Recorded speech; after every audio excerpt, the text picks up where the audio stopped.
Ya, kedapatan. Ada yang lagi galau. Cinta kan? Kedapatan. Siapa dan siapa? Coba dalam mobil siapa? Kita tolong ya. Tolong untuk pemeriksaan ini. Oh tidak ada, Bapak berhenti. Ayo saudara begitu. Dia ada galau kayak ada jalan sendiri kan lihat. Jangan lihat tuh kemana lu. Dia ada gila ini. Tapi kenapa kedapatan? Wajar loh.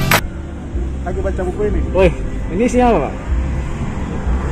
Sony Adam. Isinya Yang tentang tulis Sony Adam. Dia bicara tentang kekuatan dari fokus. Iya. Dia bicara tentang bagaimana kalau kita bisa fokus. Usir galau, jangan beri mabuk. Baca buku supaya otak itu tak buka. Ketong bicara benar nanti kamu pikir lain lagi. Baru Baca buku ya. Baca buku. Jadi galau sendiri. Saya dari siang dari jam 11 ini, tapi baca buku saja saya tidak bikin apa-apa. Bukan kayak ini orang gila. Galau beri jalan mabuk. Goblok, otak mati, tak maju-maju. Ini sahabat dari dulu kita ribut terus.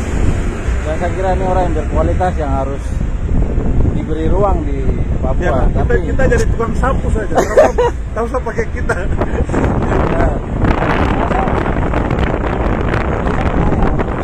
Lalu kita bikin ruang mati. Menurut kalimat merakyat itu apa? Kalau menurut saya, biasa orang kampanye bikin merakyat, tapi pas jadi pejabat dia menghina. Jadi bagaimana? Dia kira fokus kan tidak? Ya. Itu sih antara apa yang dia sampaikan dengan bagaimana dia dengan yang kehidupan bukan bertolak belakang, bukan merakyat. Kalau bicara merakyat ini kan apa yang disampaikan ketika dia belum misalnya dalam kampanye menyampaikan ya setelah jadi sih tetap merakyat begitu. Artinya kalau kau bilang merakyat berarti boleh lah misalnya kau kemudian terpilih begitu. Tapi kemudian kau harus tahu bahwa kapasitas yang kau dapatkan setelah kau terpilih itu tidak bisa tidak boleh kau pertahankan dengan kalau kau anggap bahwa kau ini merakyat. Kapasitas yang kau dapat setelah kemudian kau terpilih itu tidak boleh kau pertahankan. Kau harus berani lepaskan.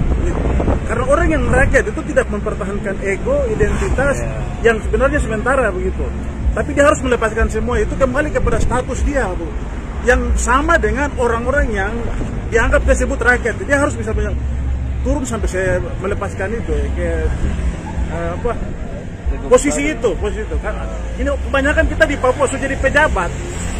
Itu sebenarnya tidak jadi bodoh sih, tetap mungkin penghasilan bertambah, oke. Yang tidak punya kendaraan mungkin akhirnya punya kendaraan mewah, misalnya rumah, tanah, segala macam. Tapi kemudian yang rusak, yang kebanyakan rusak dari kita itu dilepas dari tanggung jawab itu. Padahal itu cuma amanah sementara. Dan yang lebih penting itu adalah tanggung jawab itu dilaksanakan. Karena jabatan itu kan masyarakat buat kontrak sebenarnya. Tempoh waktu 5 tahun. DPR. Nah, terus kemudian saya mau tanya nih, ini hari ini yang lagi viral yang dibahas apa aja? Kalau pemantauan di medsos dan pon. itu benar. Bisa pakai topi pon lagi. Begini. Saya ketawa dulu besar. Lanjut.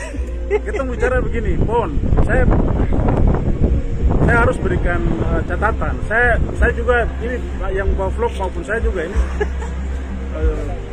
juga bagian dari orang-orang yang kemarin sempat terlibat dalam kegiatan PON. Ya. Kita ingin berikan catatan buat orang-orang besar di sana yang ada bermain untuk dalam rangka menyelenggarakan penyelenggaraan PON ini. Kerja benar, kawan, kerja benar. Kita tahu untuk sukseskan PON ini, kamu tidak usah itu bungkus ada itu motivasi pribadi di situ dengan bilang bahwa ini untuk harga diri tai. Kamu bikin barang semua jadi proyek. Baru kemudian begini, PON ini kan ada 5 sukses yang di garis bawahi oleh pemerintah. Dalam hal ini Gubernur Papua sebagai orang yang memperjuangkan PON. 5 sukses itu bukan sukses saja penyelenggaraan PON, sukses saja pembangunan infrastruktur. Yang paling penting itu sukses bagaimana ekonomi masyarakat ini, bagaimana masyarakat ini mendapatkan manfaat dari kehadirnya PON ini. Sampai hari ini kan kita belum lihat ini bagaimana strategi pemerintah maupun panitia untuk membuka ruang untuk akses untuk masyarakat ini dalam rangka sukses itu ekonomi pendapatan masyarakat ini. Bukan sukses pribadi ya? Ya ini bukan sukses pribadi. Ini kan ya saya juga kan termasuk pengusaha juga yang saya tahu ya. Kita ini sampai hari ini saya ini juga bagian dari dekat orang-orang yang menjadi panitia besar PON lah. Dan sampai hari ini kita mau cari proyek saja, mau kerja. Ini kita bukan istilahnya minta uang lah. Belum lagi kegiatan. Belum lagi sudah masuk penjara ya kasihan. Iya. Kita benar-benar ini prihatinkan. Yang bisa dapat proyek saya kasih tahu. Bapak, itu yang Bapak dekat kan mantan tim sus, kenapa tidak dapat? Pagi. Tidak, langsung aja provokasi. Bapak saya tidak dapat apalagi masalah biasa. Ya, gitu. Nah, itu kan. Bahwa kegiatan ini benar-benar saya agak gitu. Jadi dia bilang untuk harga diri, bukan harga diri, untuk kantong pejabat PON. Ya. Kalau sampai hari ini kemudian sukses itu ekonomi masyarakat, sukses pendapatan ekonomi masyarakat itu tidak diakomodir atau kemudian belum jelas konsepnya nanti bagaimana, dan kemudian ekonomi orang Papua semua tidak benar-benar tidak berpartisipasi. Sukses PON ini hanya sukses buat elit-elit yang menyelenggarakan PON, buat elit-elit yang menyelenggarakan PON, bukan sukses masyarakat Papua. Jadi ini kita sayangkan itu. Hari ini sudah harus sebenarnya disosialisasikan sukses pendapatan masyarakat itu bagaimana gitu. Karena kalau kita pengusaha saja sudah susah mengakses kegiatan PON dalam rangka misalnya proyek, tender proyek atau kerja lelang kegiatan proyek ini kan semua bukan di tender begitu. Semua ya badan terbatas lewat ini penunjukan. Tapi sampai hari ini tertutup guys, tertutup. Orang-orang itu yang dekat dengan 001 kah ini 02 di seputaran itu yang bisa dapat akses. Ini yang benar-benar kami sayangkan. Kau tidak usah bicara banyak soal keberpihakan terhadap Papua. Kau pengkhianat. Malah kita saudara yang tidak dapat ya. Ya banyak. Terus saya bicara saudara-saudara yang jauh, saya yang dekat saja terhadap apa. Bapak kan mantan tim. Nah, baru saya pernah masuk penjara juga. Ini yang pernah masuk penjara. Oke, kalau teman-teman ini kita diskusi lepas sore ini. Ya, jadi jangan. Maksudnya juga sekaligus memberikan informasi bahwa kita dukung karena untuk itu dalam rangka ada manfaat yang didapat oleh masyarakat. Sampai hari ini belum ada. Kampanyenya terlalu banyak digambar-gambarkan tentang bagaimana kita bisa menyelenggarakan itu, tapi kemudian bagaimana kita bisa memanfaatkan PON ini untuk pendapatan ekonomi masyarakat ini belum tergambar jelas. Dan itu yang menyedihkan. Benar-benar menyedihkan. Terus kemudian gini, Om Ben, ini teman-teman yang baru gabung, minta maaf, kebetulan saya dari AB mau ke Suti Jarot. Di Suti Jarot itu ada acara tribut to Stephen Mokona, kita nonton aja. Tapi ini saya wawancara dia langsung, tadi langsung saya dapat, saya lewat, saya ambil. Terus kemudian kalau PON ini, yang saya lihat dengan statement saya, dengan saya bikin status, PON, pejabat olahraga. Ya, maksudnya, ya kalau gue cuma tahu tuh maksudnya. Ya, saya sudah bilang itu bahwa PON ini sukses pendapatan masyarakat belum terjelas, justru sukses pejabat itu. Sukses pejabat sudah tergambar. Ini sekian 1,sekian triliun itu kan semua dalam diproyekkan tuh. Dan yang itu pengadaan proyek kaos ini topi yang tadi saya pakai itu kalau ada nama pengusaha OAP di situ tuh pengusaha itu cuma stempel saja. Isinya dalam tuh orang itu. Terus saya mau tanya mengenai GBR PON gimana? GBR PON versus GBR Euro. Nah, ini mengatur sudah. Bapak dapat pengaturan apa tidak? Sudah. Jantan. Kita ini maksudnya itu banyak polemik juga itu penting itu dilakukan telah mendalam. Kemudian GBR di kabupaten kota lain itu memperhatikan hal-hal yang kemarin di Jayapura punya jadi permasalahan itu penting jadi catatan. Khususnya buat sahabat kita Otisdeda loh. Politia. Kita tidak sorot kau ya. Kalau ada nonton sorry. Maksudnya pakai tua tolong lihat catatan yang kemarin banyak di media, di WhatsApp, di grup-grup. Kamu dapat sorot tapi kita juga rasa memiliki itu. Seolah kita lagi ikut. Terus itu berarti viral pertama ya masalah PON ya? Ya. Ya. Viral kedua apa ini? Ini aktivis luar biasa, Pak. Ada yang menonton. Ini aktivis luar biasa Beni Gurik. Sekda Papua jadi gubernur. Oh, my God. Ya. Kok bisa? Berdasarkan surat edaran yang hari ini dikeluarkan oleh Mendagri. Jadi gubernur Papua hari ini adalah Dance Julian Basi. Kok bisa? Ini ada ini. Oh, berarti saya orang penting juga ya? Wah, orang penting ini. Saya akan bikin vlog di orang penting nih. Akan bikin vlog di Java News keliling langsung mewawancarai aktivis-aktivis Papua yang selama ini ribut, termasuk Beni Gurik. Saya sudah 2 tahun, Pak. Oke. Saya tabrak langsung. Ini ada nih. Sekda dari Kementerian Dalam Negeri. Oke, coba lihat. Kementerian Dalam Negeri. Oke, baik. Nanti saya posting ya. Proses Kementerian Dalam Negeri. Baca yang coba. intinya dalam rangka menjadi kesinambungan penyelenggaraan pemerintahan dan pelayanan publik dipandang perlu menugaskan Sekda sebagai pelaksana tugas sebagai gubernur sebagaimana amanat pasal 65 Undang-Undang 23 2014. Wah. PLT, Pak. Jadi pelaksana ditandatangani oleh Mendagri. Terhitung mulai tanggal 2021.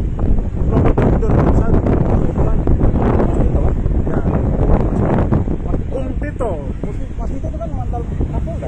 Mantan Kapolda konco gue dulu. Sekarang dia bos jadi dia. Itu viral kedua setelah PON ya. Itu sih banget tanggapan. Parah. Dampaknya apa sih?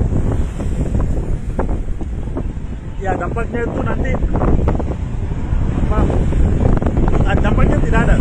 Itu sudah normatif proses sesuai dengan ketentuan perundang-undangan. Walaupun riak-riak pasti ada ya di kalangan masyarakat. Kita ini kan terlalu banyak lahir dengan curiga. Jadi yang baik bukan pasti kita curiga, apalagi yang kayak begini pasti curiga banyak. Yang paling penting itu ini kita lebih mendorong kepada bagaimana partai politik di daerah ini untuk segera dipersiapkan konsolidasi untuk wagub. Karena tidak boleh pejabat birokrat begini. Ini salah satu-satunya sejarah di Republik Indonesia kayaknya begitu. Berarti itu viral ketiga ya, perebutan wagub. Bisa? Ya. Viral ketiga ya. Ya ketiga ini wagub ini abadi itu. Jadi apakah ini calon-calon gubernur yang Bung lihat ini sebutnya ambisi jadi wagub? Ya. Jadi untuk wagub itu memang orang lagi banyak ini, semua orang lagi ambisi gitu. Tapi termasuk misalnya teman-teman yang saya minta maaf ya buat teman-teman yang Partai Golkar ini kan saya teman-teman banyak ini. Bung Sadek, Bung Karel Soebu, Jance Mote. Ini kelompok aktivis juga yang sekarang bagian dari partai politik di Golkar. Saya mau bilang, ini seperti ada pernyataan-pernyataan yang disampaikan di grup-grup WhatsApp, di media bahwa jatah wagub itu jatah milik Golkar. Teman-teman, itu pernyataan-pernyataan yang benar-benar tidak mendidik. Dan saya minta itu lebih baik dihentikan. Karena tidak ada dalam ketentuan peraturan perundang-undangan bahwa ketika wakil gubernur di suatu kabupaten atau provinsi berasal dari partai tertentu kemudian meninggal, kemudian secara otomatis nanti berikutnya pengganti dari orang itu harus itu tidak ada dalam undang-undang. Itu benar-benar tidak diatur dalam undang-undang. Jadi tidak bisa dipaksakan seperti yang teman-teman ajukan bahwa aku harus dari Golkar itu tidak ada di dalam undang-undang. Yang paling baik itu adalah setiap partai politik yang mengusung pasangan presiden yang Clementina itu mengajukan orang-orang terbaik dari partai politik masing-masing. Karena undang-undang membuka ruang bukan hanya terbatas buat partai Golkar. Seharusnya pernyataan-pernyataan seperti ini kan disampaikan kepada publik. Jangan kita disuguhi opini yang sebenarnya tidak berdasar. Saya bilang tidak berdasar karena tidak ada aturan yang mengatur itu. Seolah-olah harus dari partai Golkar, itu kan tidak ada. Jadi yang paling penting itu kita berharap orang yang didorong nanti berikut itu untuk orang yang memiliki kompetensi terus kemampuan baik, karena ini mengatur Papua yang intensitas konflik ini terlalu tinggi. Terus kemudian di akhir jabatan ini juga kan pemerintah dalam hal ini Pak Gubernur ini lagi sakit, jadi wakil gubernur orang yang betul-betul bisa mendampingi Pak Gubernur untuk menjalankan. Dan salah satu hal yang paling penting perhatikan orang yang bisa kerja sama. Itu hal yang paling mendasar. Bukan merusak ya? Iya, bukan merusak. Orang yang bisa kerja sama, yang sudah tahu perjalanan pemerintahan dari beberapa waktu sampai hari ini. Jadi ke depan itu kita tidak ini. Jangan orang-orang yang tidak bisa diandalkan dipaksa didorong karena dia punya apa hubungan emosional kah, hubungan apa, tidak ada aturan itu. Kau bikin pemilihan kepala suku boleh, tete mati baru kau anak. Ya, Tapi pemilihan kepala suku. terus kemudian berarti viral ketiga perebutan wagub ya. Masih hangat. Viral kalau masalah dana banjir bandang itu mas, nah itu viral ketiga. Kemarin dia bagaimana transparansi itu harus kemudian masih mendapat. Ada menurut Om Ben, apakah ada indikasi makan tumpah? Nah, jadi dugaan itu kan harus di apa? Menurut saya hari ini pemerintah daerah harus segera merespon secara jujur. Pemerintah daerah siapa ini? Pemerintah mana? Pak Bupati dan Kabupaten Jayapura. Kabupaten Jayapura. Jujur terkait dengan anggaran yang dipersoalkan. Kalau misal pemerintah merasa dirugikan karena tudingan itu, kan pemerintah punya hak jawab. Ya. Kalau memang merasa bahwa tudingan itu sudah merusak citra atau nama baik, pemerintah kan bisa gunakan pasal itu, undang-undang pencemaran nama baik untuk pergi lapor ke pihak berwajib. Tapi kalau pemerintah lagi diam, ini kan kecurigaan semakin bertambah. Kecurigaan semakin bertambah dan isunya semakin bagus, dan kemudian masyarakat beranggapan bahwa betul dana ini diendapkan atau disimpan di deposito di rekening mana supaya berbunga dan segala macam. Ini kan opini itu sebanyak. Kita balikin. Terus Om Ben, saya mau tanya lagi mengenai ini ada lagi. Berarti setelah Kabupaten Jayapura, Om Ben ini setuju ya kalau masyarakat minta transparansi ya? Iya, setuju ya. Itu. Transparansi. Terus langsung viral selanjutnya. Ini rencana lockdown nih hari Senin karena ada varian COVID Delta yang dibawa 50 orang datang dari Pulau Jawa menggunakan kapal Gunung Dempo. Itu gimana? Yo, apa?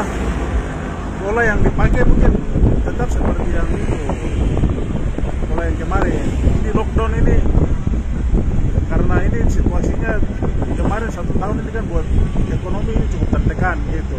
Pendapatan masyarakat terus.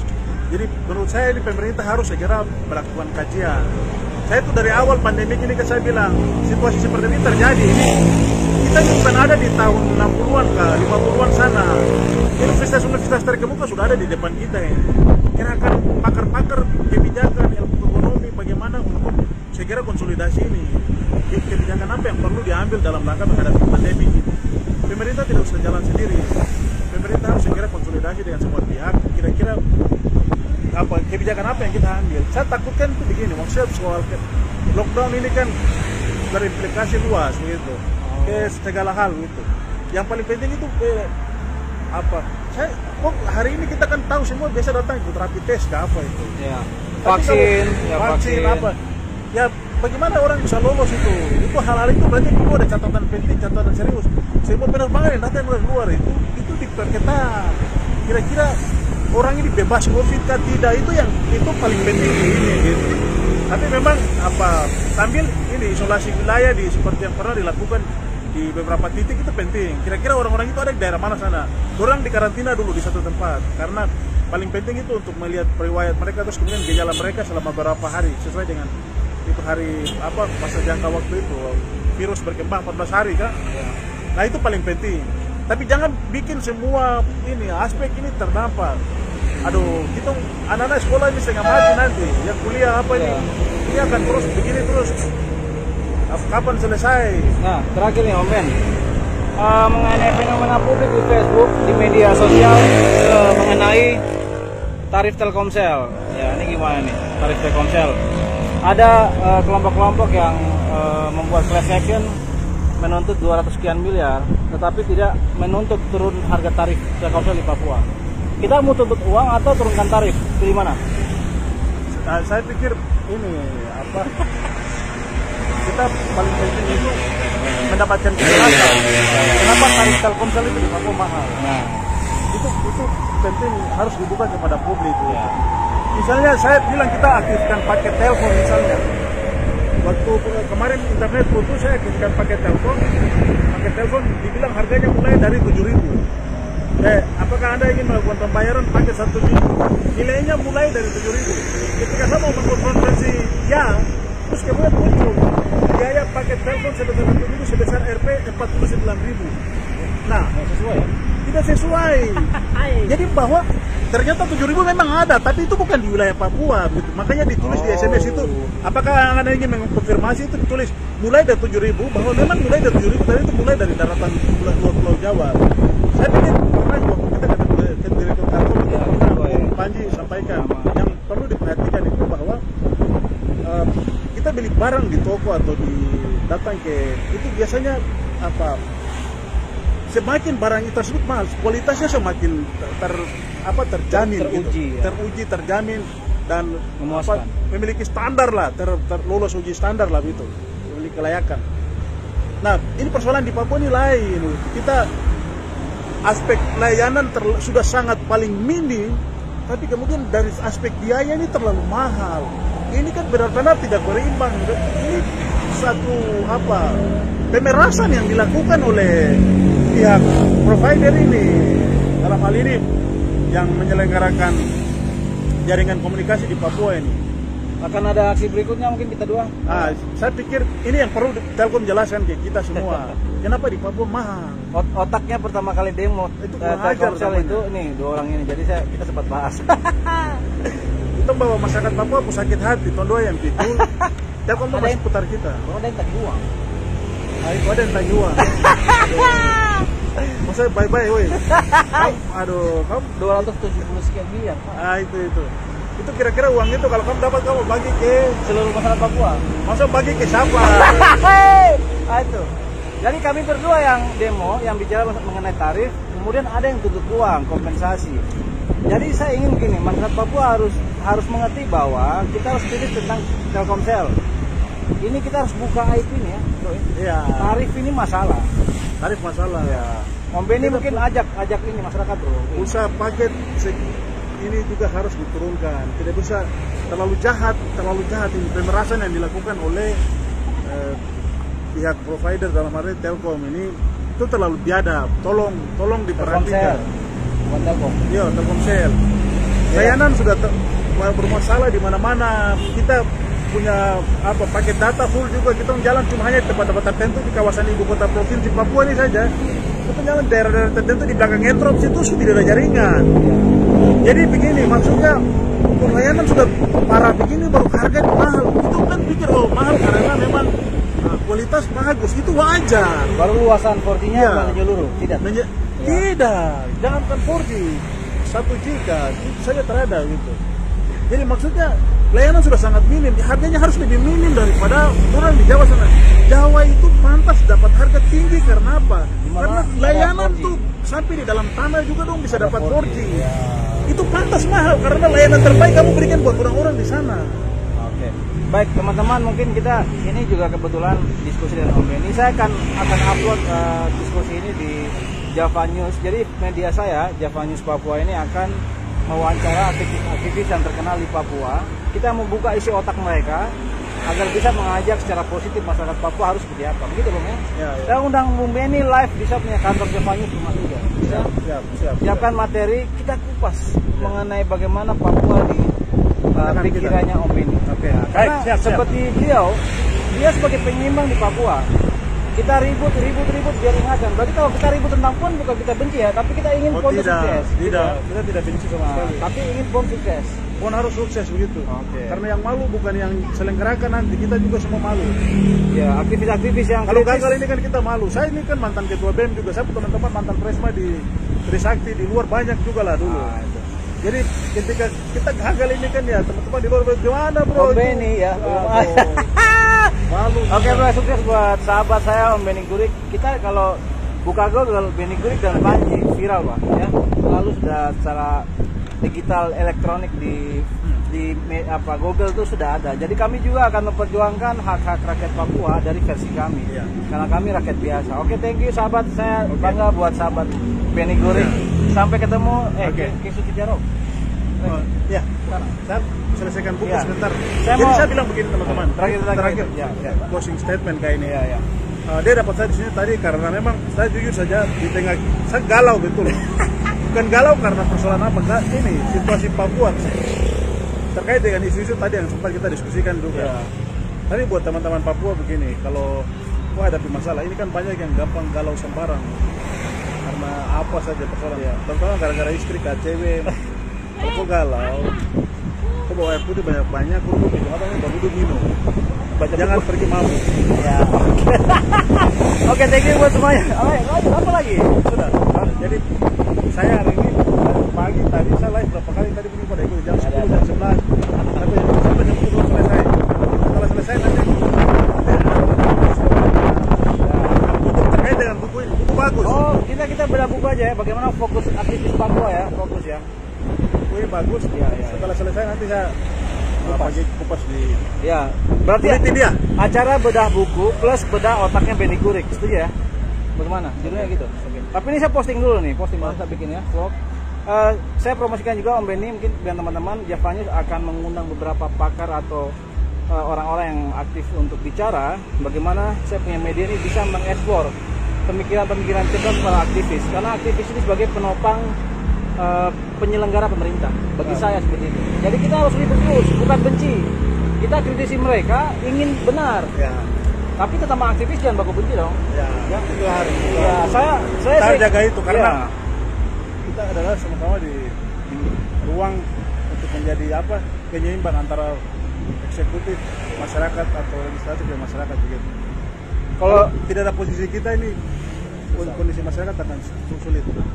Kalau menurut saya ini teman-teman lihat ya, menurut saya Om Benny itu bagus, kritis, kemudian selalu ribut. Dia suka enak diajak diskusi, membuka hal-hal yang prinsip dan juga hal-hal yang sedang terjadi. Kau mau tanya apa? Dia tahu semua, itu saja. Jadi saya kalau yang bisa kita bagikan. Acaranya di sana itu. Nah, terus Om Ben, kalau Om Ben menurut Om Ben saya seperti apa? Kita dapat orang seperti beliau susah yang dulu punya dari ini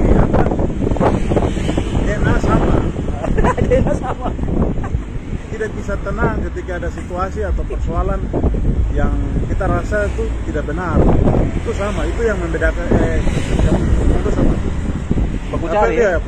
Karena ada masalah nih. Ada tidak perlu kok kasih biaya untuk saya keluar dari Sentani datang ketemu dia, tidak perlu masyarakat sumbang, belum kita bersedia untuk bicara untuk itu. Jadi dapat orang kayak dia ini susah, dan kita masyarakat Papua juga harus bersyukur ada dia. Ya, mari kita kerjasama untuk Papua. Thank you Om Benny Kurik, sukses selalu.